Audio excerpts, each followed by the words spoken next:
Hello and welcome to We Could Do It Better. I am Jonah Maple, and coming around the side right now is my co-host and friend Grant Coven. Today is Thursday, January 16th. It is 12:31 Are we recording? p.m. now. Hold on, I'm gonna go make sure we're recording. Keep talking. Spiel.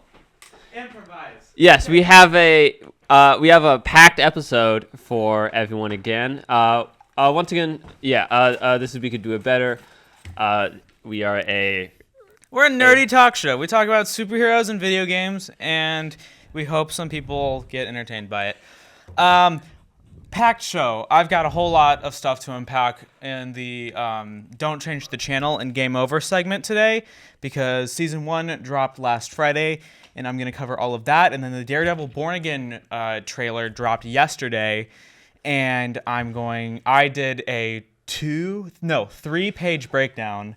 I will sum it up, of course, but as an eagle-eyed fan that I am, I noticed a lot of things, and I have a lot of questions too. So, how about you take it away with Multiverse of Movies, because I'm going to have a lot to say during Game Over, and Don't Change the Channel. Yeah, so just to start off, we do have some bad news. Robert McRae, known for a lot of stuff, including he was fire marshal Dobbins on Cheers, and he did some voice acting for like the Star Wars games, and like he was on Parks and Rec and a lot of stuff. Unfortunately, he has died. He was 79. He lived a happy life. He had a husband and a full life. So that's very sad, but condolences goes out to him and everyone in his family.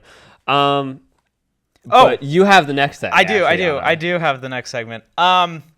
So there has been some exciting Fantastic Four leaked concept art going around the internet. I noticed that every time I go back to find that same piece of concept art, it's been taken down, which means that there's probably some validity behind it. Like, Marvel's probably cracking down on what gets leaked and what doesn't. But I did see what looks like a very official, and I'm not one to get duped by, the internet, because I can never trust anything that I ever read 100%. But I did see what their suits are going to look like, and they kind of look a little sweatery, and that was teased in the official promo art that they released last February for Valentine's Day. But it does look really good. I'm still really debating whether I'm more hyped for Fantastic Four or Superman, because both of them are going to be battling it out in the box office in July. I am really excited for Fantastic Four. Like, I grew up on a lot of Fantastic Four cartoons. Not to say I didn't grow up on, hit shows like Justice League Unlimited, but like the Fantastic Four, if done right, will be the future of the MCU. Just like the X-Men. I think it's about time for the Avengers to step down and everything kind of stops with that. And I think it's really time to explore the, more weird and bizarre stories that the Fantastic Four and the X-Men have to offer. So if you want to try to look it up, there is some leaked promo art surrounding Fantastic Four. But I guess if you want to wait for a more official look, you'll have to probably wait until, I'm going to say this February, where we'll hopefully get a teaser around the Super Bowl. Yeah. I'm really excited for that. I like Fantastic Four. I'm a huge Kirby fan. I haven't read as much of it as you, or I don't think I ever watched that 90s cartoon. But I mean, I am super excited for that. Moving on in terms of silly director saying silly stuff news. The Andy, how do I say his name? Andy Muschietti, the director of The Flash and the director of the supposedly upcoming 2028 Batman movie, The Brave and the Bold, made a fool of himself this week. He has, and he's made a fool of himself before, but he said that the reason that the Flash movie didn't work wasn't because Ezra Miller being a criminal, or because it was a bad movie, or because it looked weird, or because it was a universe that people knew was dying. It was because there wasn't... Ezra Miller in general. Yeah, I said that. Well, right. But it's worth mentioning again that the star of the movie was in criminal water for doing things with a minor. Anyway, he said that the reason it wasn't for any of the reason why that movie failed or whatever was because female audiences weren't intrigued with the character of the Flash, which he's been laughed at a lot. But I think it's worth to do again because there's been a lot of directors blaming the audiences for their movies not working recently.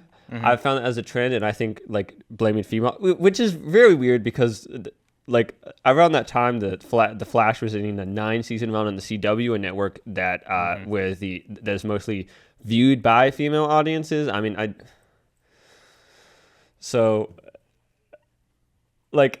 don't know. It's just I think it's just like a really weird thing to say, and I hope that this person, not that this is a fireable offense or something, but this is clearly not the person that you want to helm your franchise with. And hopefully we just move past directors acting like this and blaming audiences. Up next, the Black Panther movie is currently getting a lot of buzz because Marvel Studios is reportedly looking into recasting the character. And I read an article of T'Challa. The character of T'Challa. And comicbook.com had an amazing theory that I really want to share. Because Black Panther was initially introduced in the Fantastic Four. Yeah, number 52, right? Exactly. And it was amazing. And I think that if what happens in the MCU happens that I think is going to happen, you could put T'Challa in the Fantastic Four universe, because I've got a pretty good feeling that the Fantastic Four is going to take place in a timeline that isn't 616, the sacred timeline, whatever you want to call it. And it'll take place in an alternate reality where there is T'Challa. Wakanda has not opened its borders up to the rest of the public. But, you could find some way for Black Panther to stumble into the Fantastic Four, and then they all immigrate over to the 616 universe. My theory is that Galactus or Doctor Doom is going to destroy that universe as we know it. Yeah. And they have to, some sort of incursion is going to happen, and that's what leads up to Doomsday and Secret Wars. Yeah. I don't know. I don't know what's going to happen in that movie. I've heard like a lot of speculation. But who knows? Because we don't even have a teaser out yet. Right. But speaking of Avengers Doomsday, my favorite mutants, Deadpool and Wolverine, have been leaked to join the ensemble of Avengers Doomsday, along with we haven't talked really about the cast, but I don't have the full cast list in front of me because this isn't really what I'm reporting it on, but Charlie Cox is also slated to be in Avengers Doomsday as well. Which is exciting because you're bringing in street level heroes, and it's not just going to be Avengers stuff. So this proves that this is going to be we thought Avengers Infinity War Endgame were going to be like the true resets to the MCU. I really think Secret Wars and Avengers Doomsday are going to be the hard resets. Like this is going to be at least there was continuation, and everything before and after Secret Wars 100% happened, but now with maybe Secret Wars, you can almost rewrite the entire universe to have an entire new set of characters. I had an emotional idea. Do you not remember what you...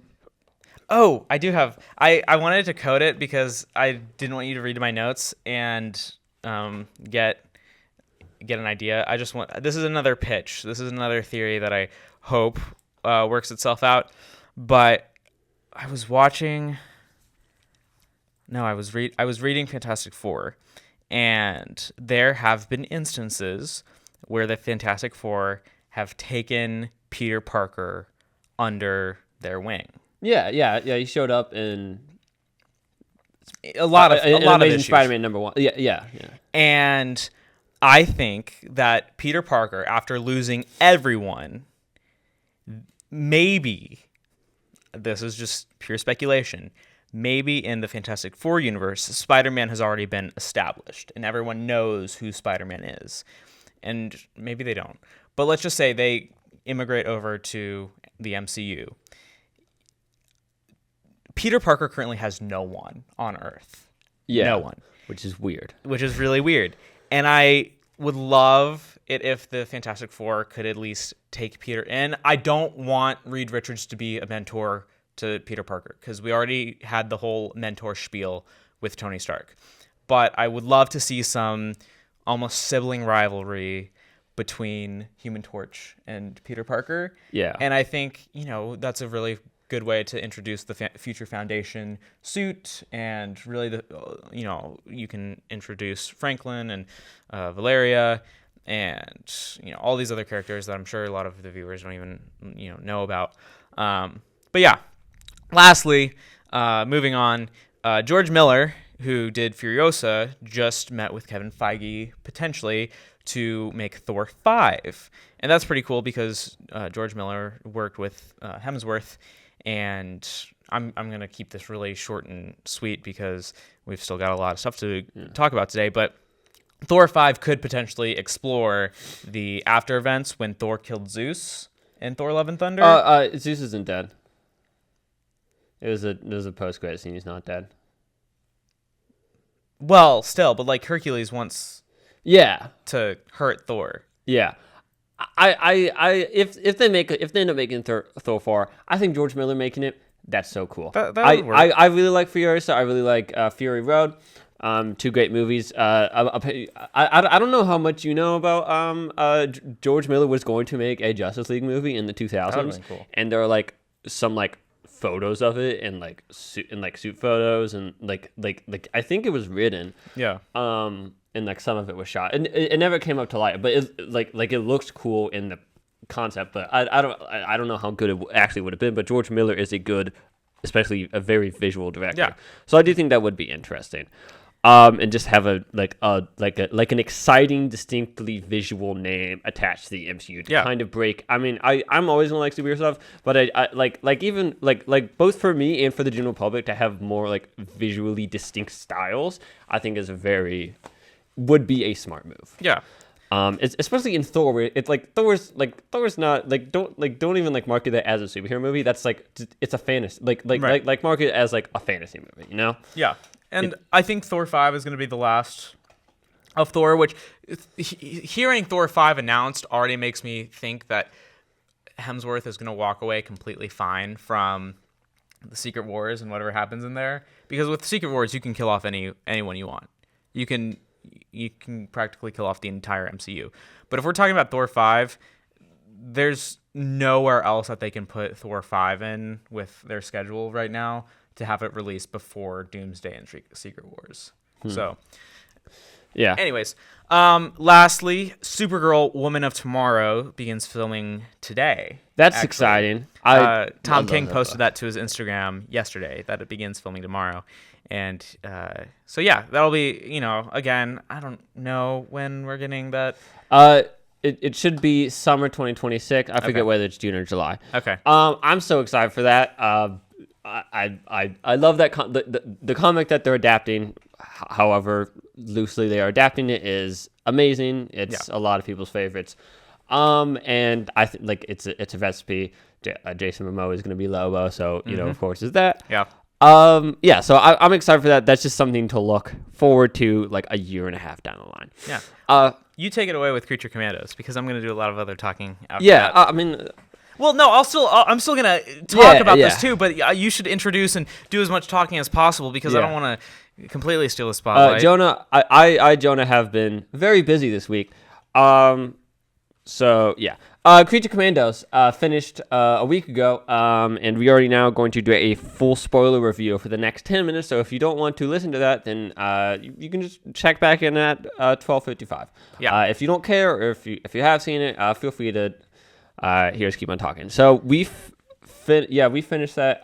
Right. Did we watch that together? I forget whether we did not watch that together. Okay. We watched the first 2 episodes. Maybe, I don't know. Anyway, I like the show. I know you love the show. Yeah. No, it was really good. It is. I mean, it is a sport. It is a good Suicide Squad. It is a good Suicide Squad project, kind of. I do think it, like, out of James Gunn's Marvel and DC stuff, I don't think it's probably my least favorite, but I've liked all of them. Right. You just think that it's the worst among the best. Yeah, like I don't like in no ways do I think it is bad. Without no disrespect to it at all. It's just the least. Yeah. Yeah. No, I can see that. Yeah, it does feel like it might have needed another revision. It almost feels like some of the it doesn't feel like a full story. It feels like some of the characters' stories are not done. I feel like we could have done a lot more. I think we could have had a lot more episodes to better explain things, because there was a whole lot of parts of the story that I feel like we could have expanded on more. Yeah, Rick Flag did not have a full character arc. No, I don't think really any of them did. And I don't think that it's like a 1984 or like a Brave New World thing where like this being a static character was the point. I think this character was supposed to change. I think they just didn't have time. That is interesting. I hadn't thought about how none of them went through character arcs. Well, I think some of them did. I think the Bride did, and I think Bride's just as. I mean, the only thing that you could argue about the Bride is now she's willing to take on a leadership position, but otherwise, I feel like she's exactly the same. And like she's like, I mean, she cared about what's her name? Nina. Yeah. Maybe. Yeah, and Nina went through character arc. She did? Yeah. I mean, she kind of got peer pressured into trying to kill the princess. Okay, you're supposed to be the one who likes this more than me. I don't know why we're doing this right now. Yeah, I mean, a season 2 is coming, which is great, but it felt more like the first half of a season. I agree. Than the second half of the season. Right. I also think it's like I love animation. Some of my favorite stuff, especially superhero stuff, is animated. I do think that we missed having the James Gunn visual style. I do agree with that, and I would really hope. And I'm also a sucker for seeing everything adapted into live action, because I like movies. But like I would enjoy seeing the Creature Commandos in live action. I think seeing Dr. Phosphorus and the Bride would be. I mean, we've already seen Weasel, so like that'll be easy. Rick Flag Sr. is going to be in Superman, so like it is possible to King Shark. I mean, hello. Yeah. I mean, we've had two good. We have had a litany. We have had like 4 adaptations of King Sharks, like 2 anime ones and like 2 live action ones, and for some reason they've all been good. Right. Which is so crazy to me. Yeah. Like I never thought we would have gotten here. It is very fun though. It is a very fun show. I did have a lot of fun watching it. It's a lot of there is a good story. I wish characters would have been expanded upon more. And it does get like the end of the season finale was a bit of a mind game. It is a shock. Yes, there are some things that I think because Clayface was introduced and he was shape-shifting into a professor that said that Circe will correctly predict the world. You need to kill the princess, but if we were, you know what, this sounds super convoluted when we're trying to explain this to people who probably don't know what we're talking about. Yeah. But just know, like, when you're dealing with shape-shifting people, things get hard to understand. Yeah, they can be. For the most part, I like when we got to the end, I was like, okay, that makes sense. But I feel like I had to do a lot of thinking on, and there was a lot of callbacks to previous episodes that I had to keep that all in my mind about. Yeah. Overall, loved it. Thought it was great. Yeah. I had a great time watching it. But I don't know. I think that the format, I mean, as much as I wish that it was more, like, I do think that the format where, like, each episode, it didn't feel like it kind of, like, there's the A plot, which was just what's happening. There's the B plot every episode. Right. Which was, this is this character's backstory. Yeah. And I do think that, I do think that is kind of interesting. It makes each episode feel more distinct. And I'm glad that they did that and not just made it one, just make it feel like a movie. Yeah. But yeah, no, I mean, other than that, the future for Creature Commandos looks fun. I know we mentioned King Shark, but he actually appeared when the team got back from their mission. They did not kill the princess. We found out that Clayface shapeshifted into someone that was just trying to have the United States start really a war between a foreign nation. What was it? Pavlov, whatever the Pavikistan, whatever. Pakolistan, yeah. Stan. Yeah. And so when they got back, we saw that King Shark was waiting back, as well as Nosferatu, who is a female vampire in the DC universe, as well as someone named Callus, who is a mummy. I had never heard of Nosferatu and Callus, but then I went into a deep DC Wiki deep dive and gained up on my DC knowledge of monsters, which I'm wondering if this Creature Commandos comic that I'm reading right now might introduce a couple other people, because there's another vampire in the Creature Commandos line, the story that I'm reading right now. So I'm wondering if maybe we'll get any of those teased. Yeah, which that is not part of the same universe as the Creature Commandos show, but like I'm sure that there's like thematic crossover tie-ins. Yeah. And we also know what the season 2 roster will look like, more or less, probably. We still might get some new people. Yeah, who knows? James Gunn likes to throw in a lot of weird, like. I was gonna make a joke on social media the other day where someone was like, I found that someone was like rereading like 60s Aquaman and found like a crazy like characters like I'm Flying Fish Man. It was like, and I was trying to think of like the most crazy character in all of DC that James Gunn would love to throw in. It was like the next big star is gonna be Animal Vegetable Mineral Man. It was like, oh wait, James Gunn already did a cameo of Animal Vegetable Mineral Man. When? Where? In the prison. So like, yeah. There's just like, he will throw everything that he can. I know he loves digging into the obscure stuff, and sometimes I feel like to like fans like me that.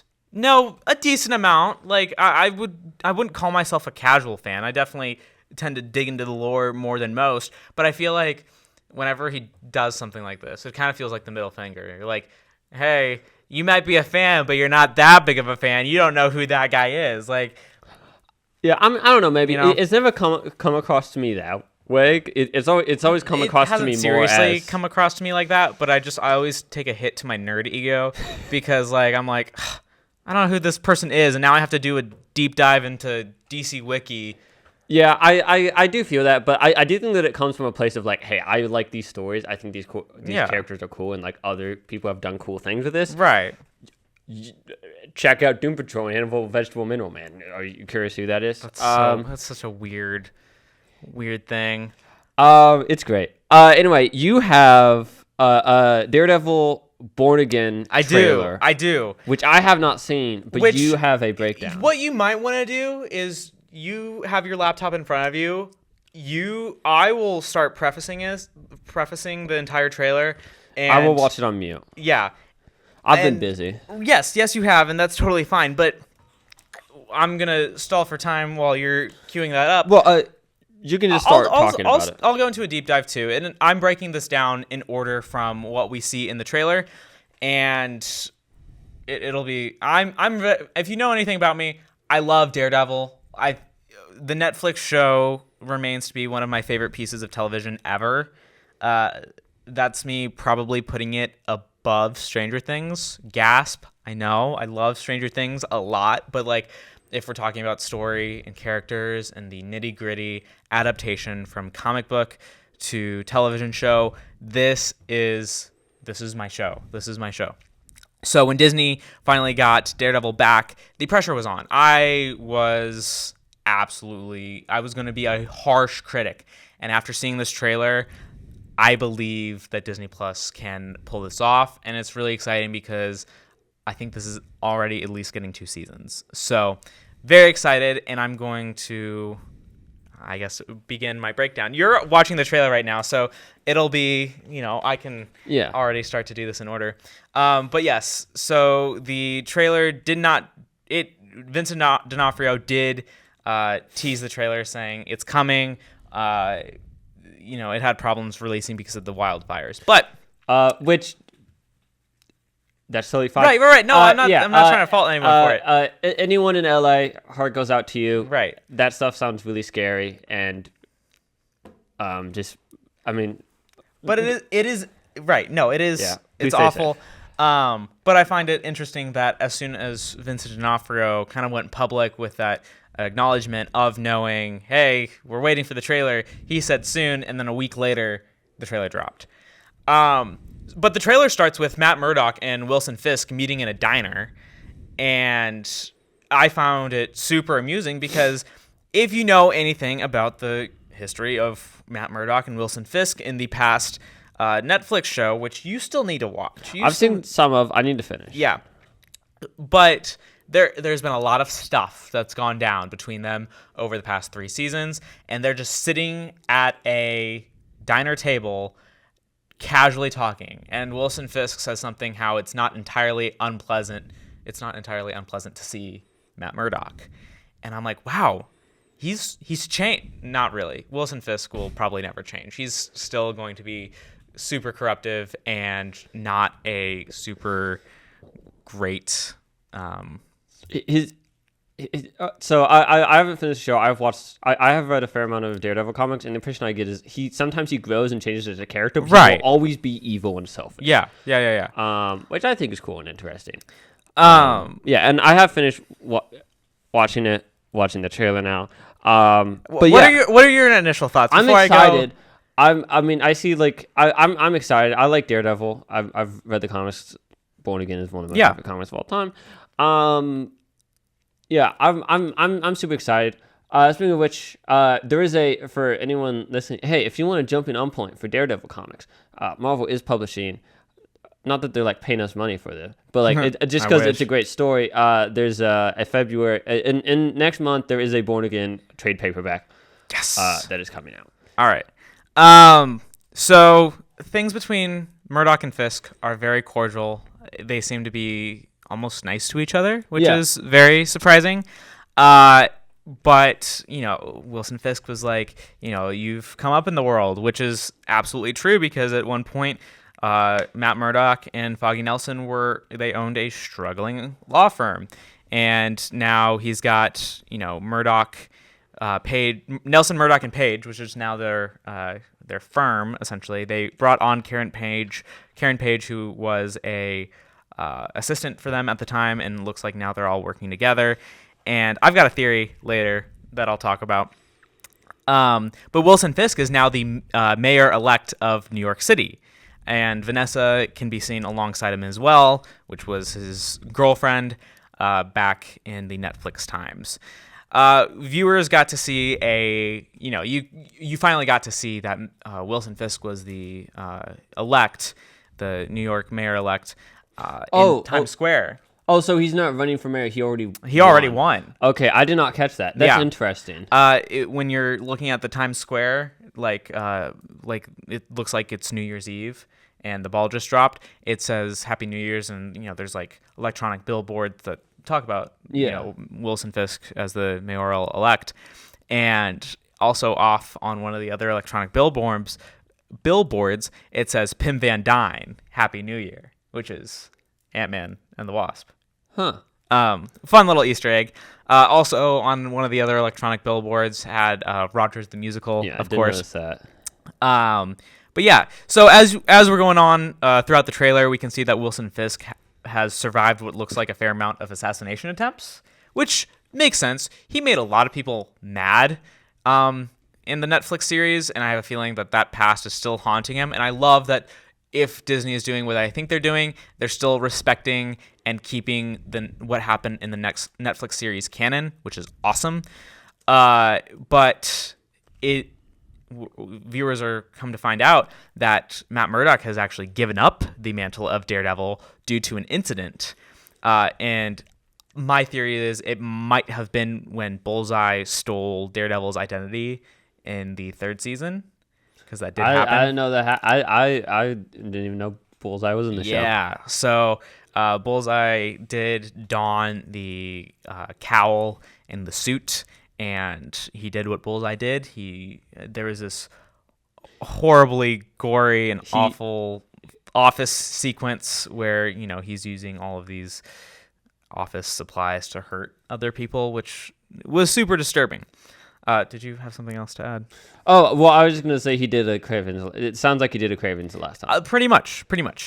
But Fisk appears to try to leave his past behind, but anyone who's picked up a Daredevil comic ever knows that he's going to corrupt the heck out of the NYPD, and I know that's actually one of the premises for the show is there's corrupt cops now, and of course Wilson Fisk is going to be corrupting those cops. Yeah. And I'm sure that there's going to be I hope I'm sure, considering this premise, I'm sure that this was a writer's premise. Oh, absolutely. Not a studio premise, and I hope that Marvel Studios does not make them pull their punches, because there are certainly parallels to the real world going on right now with we're not going to get into it. Oh, I will. But anyways, the Daredevil trailer seems to be keeping that TVMA rating, because for a split second, a guy gets thrown in front of a speeding subway train, which it looks like with the corrupted cops. It looks like these are like they're not afraid to show their face. There are other criminals who are masked that hide their face, but the people in the subway look like cops, and they look like they're just trying to get rid of informants or whoever has dirt on Wilson Fisk. Matt Murdock is apparently getting the crap beaten out of him. These same corrupt cops looks like they're just beating him up, and Matt Murdock is just taking it, which it is funny because back in season 1, he keeps talking about how his dad was always able to take a punch, and it's very funny to see him kind of doing that same thing that his dad always did when he was fighting in the ring. I put down in my doc, why is he letting this happen? These guys look like they're the same thugs that were throwing people in front of subway trains. Next, we do see Benjamin Poindexter in prison, and if you don't know who that is Bullseye. He is back, as I said before. You will recognize him from season 3, where, of course, he stole Daredevil's identity. He seems to be walking or escorted in jail by guards. I don't know if he's simply just walking around in prison with guards, or if he's getting maybe freed. I don't know if Wilson Fisk might do some pardoning. Maybe. I don't know. It's all speculation. I think I saw a glimpse of Bullseye's comic accurate costume, actually. Think Ultimate Spider-Man, sort of. That kind of whole head of Bullseye, where it's he doesn't really, because regular Bullseye has eye holes and a mouth that he you can see his mouth and everything. This looks like a full mask, which will be cool. That's an adaptation I'm totally cool with. But it looks like he's tossing a gas can into a restaurant, which is really interesting. And I actually am now connecting the dots because I wrote things later on that I'm going to have to tie back into later. But we also got our first look at Muse, who is a horrifying street villain that can turn his victims into works of art. Oh, okay. Yeah. Yeah, like Professor Pig, kind of. Exactly like that. But he makes, it's pretty public. New York is getting upset. This almost seems like a Batman villain. That's what I keep thinking. Yeah, I mean, Daredevil is kind of Marvel's Batman. Right. But, more guilty. Yeah. Like he feels more guilt. Somehow. Right. Also, later in the trailer, we do see Wilson Fisk and Vanessa eating in front of a blank canvas. Or it's not so blank anymore after Daredevil was beating the crap out of Wilson Fisk towards the end of season 3. Just over and over again. I think he got into his apartment and just punched Wilson Fisk so hard that blood splattered onto the white canvas, and that same blood splattered white canvas is the canvas that they're eating in front of. Huh. which is really funny that Wilson Fisk still kept that painting even after Daredevil kind of beat the crap out of him on it. We also got to see Punisher. Jon Bernthal is back as Punisher, and he looks like crap, and he does not recognize Matt Murdock at all. But it seems like he is going to be a helpful ally to Daredevil, because it looks, if you watch the series, they already dealt with how Frank Castle deals with justice and how Matt Murdock deals with justice. It's actually one of the best scenes of all time where Daredevil is confronting Punisher about why he does what he does, and Punisher actually makes solid points. Both of them make really good points on why one kills criminals and one doesn't, and it's maybe the best written scene that I've ever witnessed, ever. But anyways, there's a blue-haired brown... I'm going to restart. There is a brown-haired, blue-eyed guy that I don't know who it is. He was walking in the street. He looked like on the younger side. You definitely saw it. He was in there at some point. And I can't tell if that's supposed to be a younger Wilson Fisk or if this is some new person, because he definitely looked like Wilson Fisk's size-ish, especially back in like early Netflix times where, Vincent D'Onofrio still was like bigger. He was still he was he more bulky at the beginning or less? Vincent D'Onofrio has lost so much weight. Really? From Netflix to Disney Plus. Okay. It's crazy. Like, I was watching the trailer, I'm like, wow, he started working out. Like, he definitely still has that same build where you can still look at him and be like, oh yeah, that's Kingpin. But like, still scary. Compared to comic book Kingpin, like, he's lost a lot of weight, so good for him. I know that he's been like lifting weights and stuff, so he's like getting jacked. And of course, Kingpin has to be able to throw around Daredevil. But anyways, Grant sees that there are people being hung on meat hooks and chain-looking things. I'm speculating that this is Muse's victims. I'm going to kind of go through these quickly because I've been hung up on small details. Matt Murdock thwarts a bank robbery, or at least that's what it looks like happens, because I see that he steals one of the red masks that one of the criminals were using to rob a bank, and then he puts on the mask, which obviously this is just him returning back to the mantle of Daredevil after he supposedly gave it up. And then he probably single-handedly beats the crap out of these bank robbers.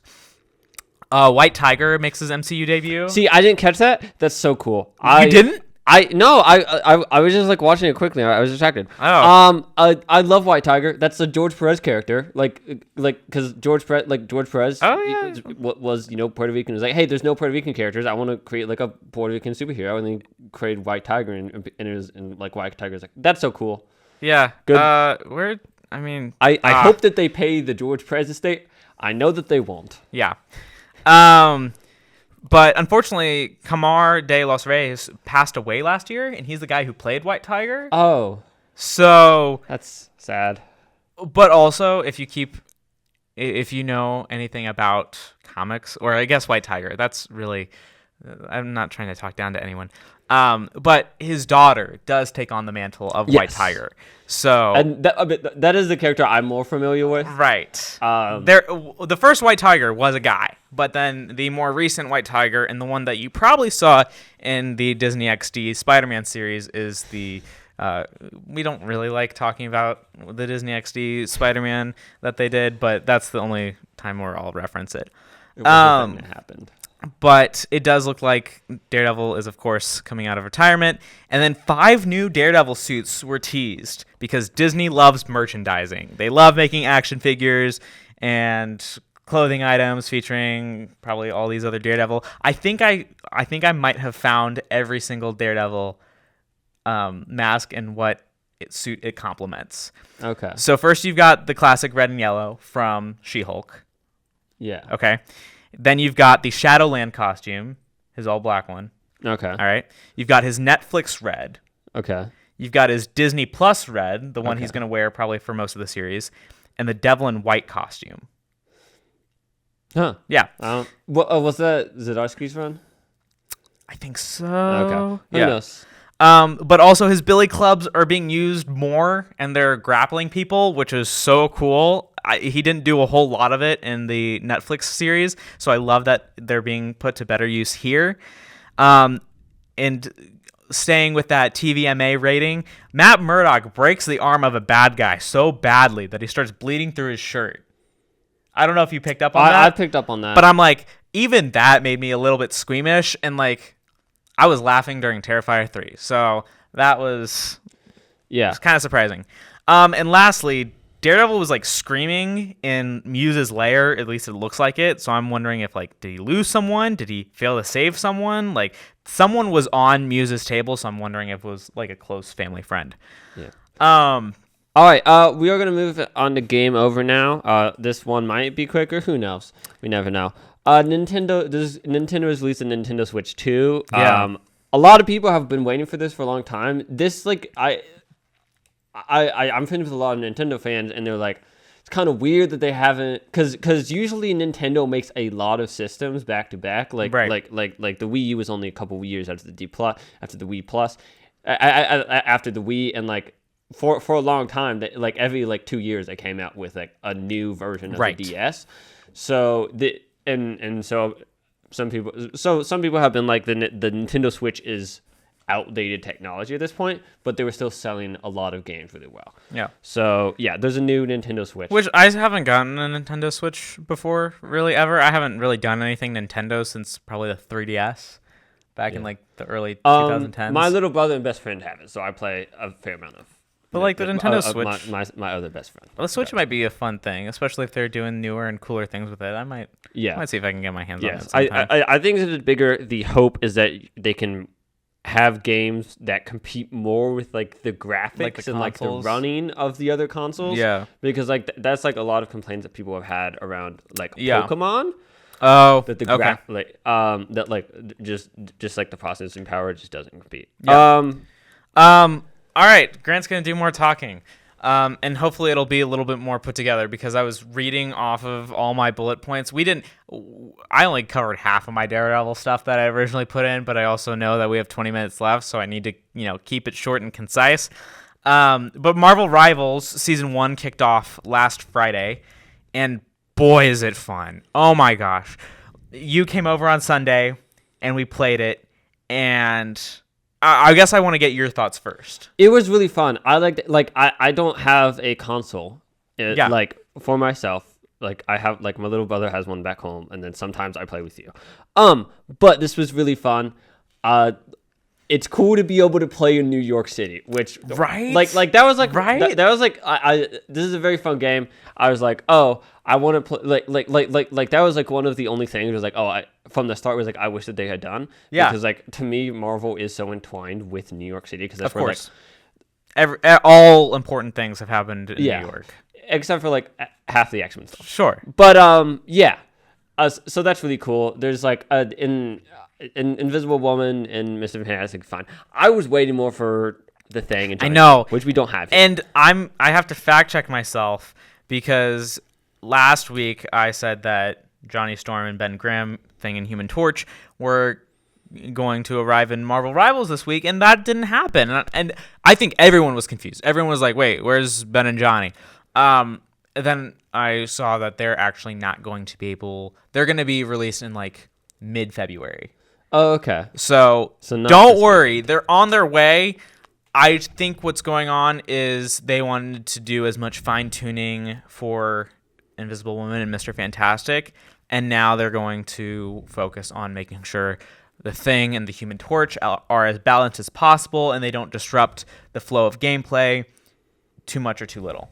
Yeah. But yes, it's been an extremely fun season. There is a deep vampire theme going on, which is awesome because I love vampires. But Dracula is the big bad guy. He's apparently holding Blade captive. There's two different types of maps. You can, just fight in regular Midtown and New York City, or you can fight in a nightmare-fueled zombie attack place. Oh, and there's also the Sanctum Sanctorum, which is a game mode that did not appeal to me, but it's still cool to walk around the Sanctum Sanctorum. It is, and I actually went back and did that earlier this morning because I needed to complete a quest. I needed in-game rewards, and I found out that I'm actually getting better with Moon Knight. Like, Okay. I'm usually a healer. I'm usually Rocket or Groot. But I'm trying to get good as a healer because I was playing with some friends last night, and it's like, ooh, I can only play as Rocket or Groot. I should probably spend my time getting better with someone else. But we do have a more complete list of those who are actually expecting to show up in Marvel Rivals over the next couple of months, and that includes Cyclops, which I don't think I'd previously announced before. And a lot of people wanted Cyclops to get into the game. Feels like an obvious choice. Right. So he'll be making his way into Rivals soon. You've got Professor X, which I think is going to be funny because, I would hope that they include his floating wheelchair. Yeah. Well, I mean, they might just do the Maker thing, which I hope they don't. I would not have that much of I do realize that wheelchair representation is important. At the same time, for almost half of publication history, Charles Xavier has been walking. Right. So, but I also do understand this is a character who, I don't know, maybe means something to people with walking disabilities, but he's also kind of a jerk. So I think they're gonna keep him in a wheelchair. If I had to assume, that would be cool. It'd be a cool visual. I like the floating wheelchair too. But yeah, so you've got Professor X, you've got Colossus, you got Jia Jing, which you had never heard of before either. There are hundreds of I've read 300 X-Men comics. Yeah. I do not know every X-Men character. If you read 300 Batman comics, you will know every Batman character. I do not know every X-Men character because there are hundreds. Right. So Jia Jing is an insect-based mutant. And then we've got Locus, who showed up in X-Force and has teleportation like Nightcrawler. You got Paste Pot Pete, a.k.a. the Trapster, who is an early Fantastic Four villain. You've got Angela, who's the Asgardian... Yeah, originally a Spawn character created by... McFarlane? No, created by that other person who we're not going to name right now. Oh, right. Because it turns out that he's the worst.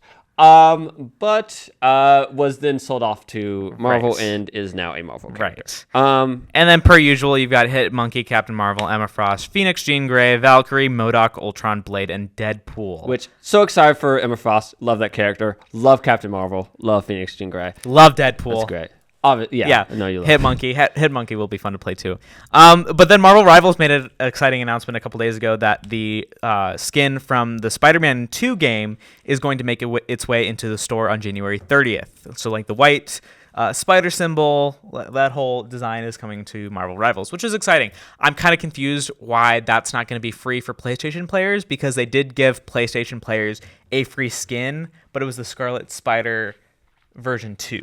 Well, because they want you to pay them money. That's right? dumb. That's dumb. Free. And in protest of that, I'm not going to get it. I know. I also can't play as Spider-Man. No matter how hard I try, I just can't play Spider-Man. Also, humble brag, I am now in the Platinum 3 division, meaning I'm beating out more than 75.2% of all other players server-wide. So, eat that. My main is Rocket, and my humble brag is I hit 60,000 heals in my best game. I don't think that... Okay, Grant, I love you. I don't think that those are humble brags. I think those are just normal brags. Well, no, that's why I put humble brag in parentheses. Is I'm trying to... It's humble because I'm picking to be a healer. I could be Groot. I could be Moon Knight. But no, I'm healing my teammates with 60,000 points. Okay. I don't think you understand how badly my teammate... Sorry, this is coming off really narcissistic, but supports need more love because we really don't get enough. We rarely get MVP, and we still sit in the corner and we'll heal all of the tanks and duelists. Anyways, supports rise up. But moving on, this is my last little piece for Suicide Squad Kill the Justice League, which is dying. In fact, it might be dead already. But it was revealed that the Batman that the players were tasked with killing was actually a clone.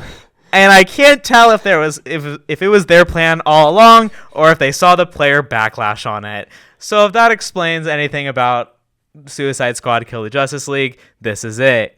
Because everyone was up in arms when you had to kill the Arkham Batman, because it felt like a massive disrespect to Kevin Conroy and the Arkham series. And I think Rocksteady was like, oh, they didn't like that. It's so much better if the icon, if Kevin Conroy's last performance is as Batman was a character who actually wasn't Batman. Right. Anyway, moving on. We're doing Comic Corner. This is the actual comic review part of this comic show. That being said, the first thing we're talking about, is also not a comic review thing. Diamond Comic Distributors, the people who are responsible for used to have a monopoly, but are now responsible for some of Marvel, but like Image, Distillery, I think Boom, a lot of places. I have filed for Chapter 11 bankruptcy. That means that they are still a company for now. Most large companies after they file Chapter 11 bankruptcy, I'm not a business major. Take anything I say with a grain of salt. I understand this from the point of view of like a political science major and of the point of someone who has worked for a company who has undergone Chapter 11 bankruptcy as like the lowest work on the totem pole. Anyway, it's not the world is not on fire. Everything will be okay. If you do get your comics late, just be knowledgeable. Yeah, just be sympathetic to your comic shops. I know we were talking with Jeff and Chrissy today, and like yesterday at and yeah, so it might be hard on them. Just be patient with them. Yeah. Yesterday, I picked up the Horizon Experiment Finders Keepers #1 by Vita Yalin and Scarlet Partridge. This is a really cool comic. I think that you guys should read this. If it might be sold out. If it's not, there's going to be a trade paperback with like all of these issues where they like take like a general trope, like a James Bond, but he works for the Chinese government, or like a John Constantine character, but she's Indian. Or this one is she's a reverse Indiana Jones. And this is she takes an artifact from a museum and takes it back to Puerto Rico. Oh, it is very cool. Interesting. I think it is so worth a read. It is very fun. It is a full story in one issue, which is missing. The art is really cool. The writing is unique, and like these characters feel real. But that being said, we don't have much time to talk about everything. Don't Feel a Thing was to come yesterday, but Diamond Comics is behind on stuff, so I haven't read that yet. Nice House on the Lake #5, read last night. Very good. Still stays horrifying and super intense. You don't know what's going to happen. And I'm going to try to get you to read all of that. Yeah. I also read New Gods #2. This is a great series. Ram V and Evan Cagle. I like Mr. Miracle. Yeah, Mr. Miracle is big in it. The art is really cool. There's like a lot of stuff happening. And I would definitely recommend everyone to check that out. That's a good book. I also read Exceptional X-Men #5, which was very fun. There's like a lot of drama coming. It kind of feels like a lot of like the soapy like Claremont 80s stuff, but like in a modern setting and using modern conventions and by Eve Ewing, who is a phenomenal writer and academic. So I would, yeah. So I mean, and I think this is an X-Men book that for some reason isn't selling very well. I think people are sleeping on. It's very good. That's all you have, right? Yeah, that's all I have. I didn't have much. I picked up Ultimate Wolverine #1, which is very interesting because he's playing a Winter Soldier type. He's working for he's trying to kill mutants, which is interesting. Colossus and Magic are deploying him to go kill other mutants, which is super disturbing. So he's under the control of like in the Ultimate Universe, the governments are different. Yeah. Russia is run by the Rasputin family, which is like Colossus and Magic in them. Yep. I just naturally assumed that it was going to be like the North American or like whatever the Canadian government is. No. But it is. They experimented. Okay. Yeah. And he did kill a beloved member of the X-Men in the final pages, and I can't talk about it yet, but it's really sad. If you want to open it up and turn to the last page, you are more than welcome to. Borrow it from you and read it later. That's fine. I also picked up Rogue Savage Land, which I kind of picked up just because it resembled a lot of one of the earlier issues of Rogue being in the Savage Land. I'm not sure if that's something I'm going to keep as a subscription. This is set in the past, correct? I think I've heard that it was set in the past. It was some weird thing where like they were like this weird crystal sent them back into different realities. Okay, yes, I know when this is. Okay, this was you're the X-Men nerd. Like 257. Around or no. Oh, it was around issue 250. Okay. Okay. Yes. Okay. I know what's happening. Around issue 250, they went into the Sage Peerless, and they got like transported into other bodies, different places. And it was kind of weird for me to just pick up randomly, but I was just like, all right, whatever. Yeah, and it seems now that we're getting some of the story, and there were stories that we don't know what happened. Like at this time, like Wolverine was also doing something in Madripoor, and there's like a story that was never told and then Chris Claremont, who like teased the story back in the 80s, told that story this summer.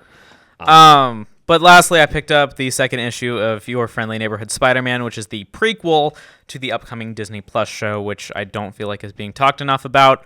But yeah, is the comic good? It is good. I mean, this is not the Tom Holland Peter Parker stuff, but this still takes place, I think, after Civil War. So Civil War still happened in this. Did it happen like it happened in the comics, or did it happen like it happened in the movies? It happened in the movies. Okay. Yeah. But this isn't the MCU. Right. This is not MCU. This is just a different... Similar. It's a universe that resembles. This is a Spider-Man that might show up in Beyond the Spider-Verse, if I had to guess. Okay. Because that would be pretty cool. That would be... that's something... I was kind of just throwing stuff out there, but that would be interesting. How old is this Spider-Man? Oh, he's still in high school. He's still very much in high school. Like 15 about? Yeah, just about. He's like sophomore, I want to say. Yeah. Who's the supporting cast? Because I always wondered that. You got Nico, Aunt May. Oh, they have Nico? Oh, yeah. Really, it's really just Nico and Peter Parker so far. But no, it's definitely... It's got the same. They've got popular nods to other popular Spider-Man comics in there. They have references to Tobey Maguire and a bunch of other previous comics. So it seems like it's just paying respect to all the other Spider-Man forms of media that came before it. Yeah, but it's really cool. So what do you have coming next week? I don't know. You don't know? I don't know. Okay, I never check. I Well, I just get to and I'm like, cool, thanks. I do know one thing that two things that you do have coming, because I also have them coming. Oh, right. Ultimate Spider-Man number 13 is coming out, and Uncanny X-Men number 9 is also coming out. Cool. Thanks for the forecast. Yeah, those are two good series to look out for. And I've actually seen online some people who started it recently and have been catching up and still liking it. Oh, good. Superman number 22 is coming out. That's a great story. Absolute Wonder Woman number 4 might be my favorite comic coming out. Yeah. There's also a original graphic novel coming out from Scott Snyder, Francesco Francavilla, and Image Comics. I forget. Okay. I forget who. But what matters is the people who actually made it, not the distributor. And it's kind of like a Island of Dr. Moreau, but also like cosmic horror. Oh, okay. So yeah, and those are two, and that is a team that I really like. So I'm going to be picking that up. Right. And anything interesting that we're covering next episode? I would like to at least touch on Daredevil again next week, because I've got a whole lot of questions that we didn't even get to with my Daredevil stuff. We do not have enough time. We've got about 1 minute until we need to get off. But I've got questions about this Daredevil and what it means for a potential Spider-Man crossover. Yeah. And we also might have time for an actual main event next week. But we do have about a couple seconds before we wrap up. So thank you everyone for listening, watching if this is on YouTube, and have a nice week. Yeah, thanks. Bye everyone.